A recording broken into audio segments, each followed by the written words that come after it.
အားလုံးပဲမင်္ဂလာပါခင်ဗျာဇော်ကြီး YouTube channel လေးကနေကြိုဆိုလိုက်ပါတယ်ပရိသတ်အားလုံးကိုကျွန်တော် channel လေးကနေဘ ഹു တုတနဲ့ခွန်အားဖြည့်စာစုလေးများကိုစင်စက်မပြတ်တင်ဆက်ပေးသွားမှာဖြစ်လို့ကျွန်တော် channel လေးကို like and subscribe လေးပေးပြီးတော့အားပေးကြပါအောင်ခင်ဗျာဒီကနေ့မှာတော့သင်ခန်းစာဆိုတဲ့စာသားလေးကိုတင်ဆက်ပေးခြင်းပါတယ်ဒုက္ခပေးခဲ့တဲ့လူတွေကိုကျေးဇူးတင်ပါတယ်အချိန်တန်ကိုယ်အနာရှိမဲ့သူကိုချပြပေးခဲ့လို့ပါ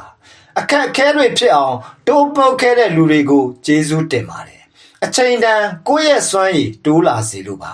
ပြဿနာပေါင်းစုံရှာပေးခဲ့တဲ့လူတွေကိုလည်းကျေးဇူးတင်ပါတယ်အချိန်တန်လူတွေရဲ့မျက်နှာဖုံးတွေကိုတိတာစေခဲ့လို့ပါ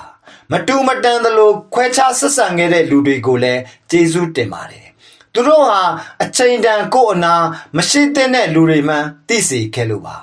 လိုတမျိုးမလိုတမျိုးဆက်ဆံခဲ့တဲ့လူတွေကိုလည်းကျေးဇူးတင်ပါတယ်အချိန်တန်ဘယ်သူတွေကအကိုကိုအသုံးချမလဲဆိုတာသိစေခဲ့လို့ပါ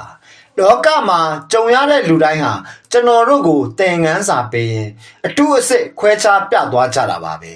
အစစ်အမှန်တွေကိုလက်တွဲလို့အတုအယောင်တွေကိုစွန့်လွတ်ခါဘဝကိုအရှုံးမပေးတမ်းဆက်လျှောက်ကြရမှာပါခင်ဗျာကျွန်တော်ကအကူငယ်ပါ